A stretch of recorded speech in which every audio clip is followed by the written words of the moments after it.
Hi folks, Doc here. How's it going? It's getting colder here. It's getting cold in a lot of places. Winter's coming. It's getting down around freezing at nighttime. And, well, let's just say that winter's coming and we're not really pleased about that, but there's not a damn thing we can do about it. Well, there's not much we can do about it anyways. We can try and stay warm. Unfortunately, a lot of my free time has been taken up with, non-shop related projects lately. And I kind of expected that, but it sort of threw me off my game a little bit. As you know, I was hoping to get a lot of work done to the garage here before it got truly cold and before the winter hit. And it looks like that's not quite going to happen in the sequence of events that I was hoping it was going to happen in. So let's have a look and see, what I couldn't do, what I can do, and what I am doing.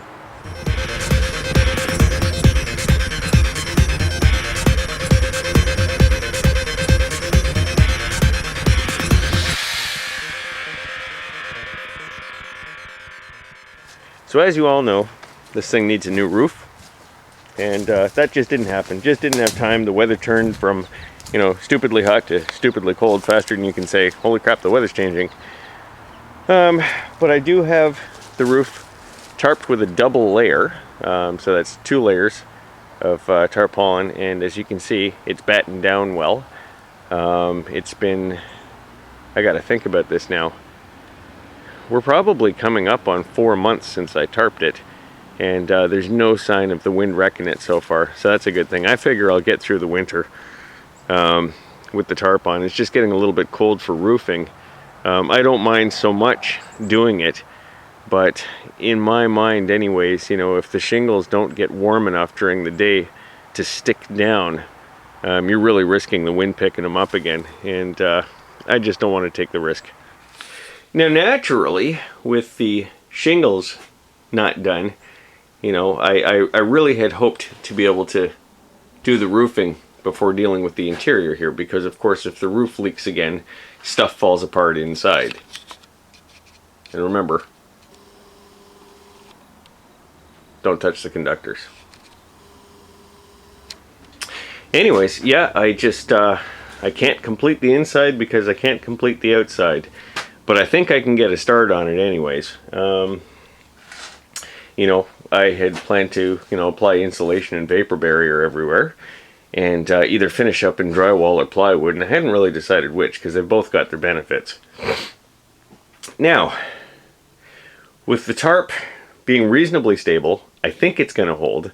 My next plan is I'm going to jam a bunch of insulation up in the attic space and close off the vapor barrier. I put some vapor barrier there for now just so I could start tucking the insulation in. I did that a couple weeks ago. And so I'm going to get the insulation in, get the vapor barrier stapled up, and pray for the best.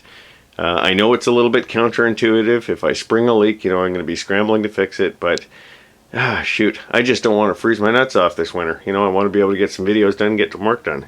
So I'm going to do pretty much the same thing for the walls. I may hold off on the vapor barrier, not sure yet. I'm just going to cram insulation into all the spaces I can get at. And as you can see, I got a lot of stuff to move as I go. Even the workbench is a disaster right now because I've been going hard at it with everything that I got. So we're going to insulate it, and we're going to just hope for the best so that I don't freeze. Meantime, back at the garage, I've kept myself busy this morning creating heat, so to speak, or creating the potential for heat. Here's what's going on. Yeah, we got the chop saw there, circular saw, heater, and in the corner, the wood stove. That's right, I've positioned the wood stove, I've taken some measurements, and then I did some framing work. See if we can back out a little bit better so you can get a better idea of what's going on. That's right, I finished the wall penetration. I've got to pick up some more ductwork because I'm about a foot or so outside the wall and then it just stops. Those 2 pieces, unfortunately, are the only 2 pieces of ductwork I got with the wood stove. So basically, to buy myself as much clearance as I can for the duct penetrating the wall and, to cut down on potential fire hazards, what I did is I cut out the center stud in that wall there. Top and bottom, you can just probably see it in the bottom, a little bit dark, I apologize. And then I framed it in like a window so that it'll bear the structural load that center stud, well, it no longer exists. So there we go. I built basically a window header, and I married some studs on the side to the existing studs, and away you go, just framed it in. And then I used some steel studs to create a heat shield. I'm going to put some metal tape over where the holes are, just to create a heat barrier. And then I cut out the sheathing. So what you're looking at here is the back of the siding, and cut a hole in the siding to pass the duct through, and away we go.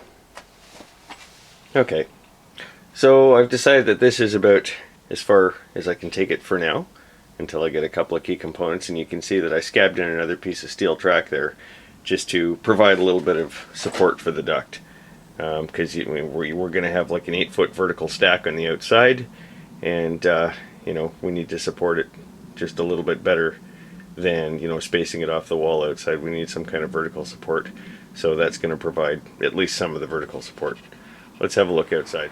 Don't know if you're going to be able to make it out on video, but there's this white crap falling out of the sky. Yeah. Anyways, take a little trip around the corner here, and you'll be able to see, well, mule too, and a couple of other things, and mule. All right. So there's where the duct exits the wall. Obviously, I'm going to have to move that oil tank faster than I thought I was going to have to. Oh, is that a woodpecker? Yeah, it is too.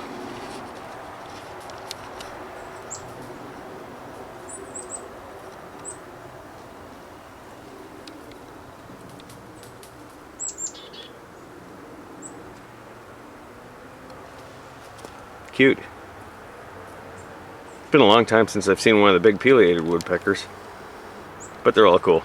Anyways, that's where the duct exits the wall.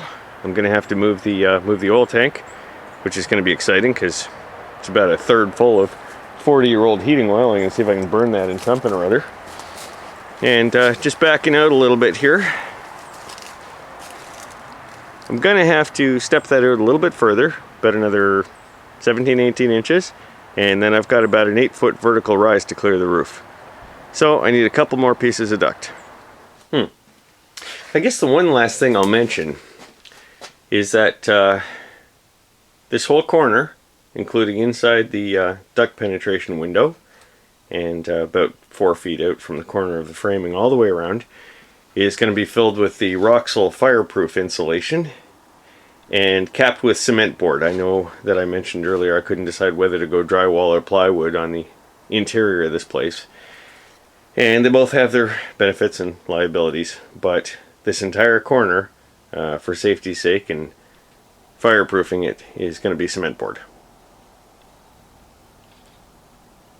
Alright, well, I guess I can, I don't know, start clearing one wall at a time, or I don't know, deal with the ceiling. I don't know. I got to start stuffing some insulation in this joint. I don't have much time left for today. It's definitely doing some more white stuff outside. You can't really see it through here. Maybe it's stopped for the moment. Anyways, I guess I'm going to start banging some insulation around in here while I still got a little bit of time. Well, sure enough, we got the ceiling insulated and vapor barriered. And that was quite the acrobatics act over all the crap that's in here. Fun, fun, fun, fun, fun. But it was a productive day and we got some stuff done. That's a good thing. I guess the next time I come in here, I'm going to start shoving junk around, pulling the last of the nails out of the wall framing, and smacking some insulation in there so that hopefully I can be at least somewhat warm this winter while I'm goofing off in here. So, just like to remind you to check out the Sprocket's Garage Facebook group, and don't forget about the all-terrain lawn tractor forum. They're still out there, still good, still moving and zooming and booming. That's atltf.com. And remember to feed your adhesive addiction with your dock swag at sulphurcitydesign.com. These links will appear in the video description. Until next time, take care of yourself.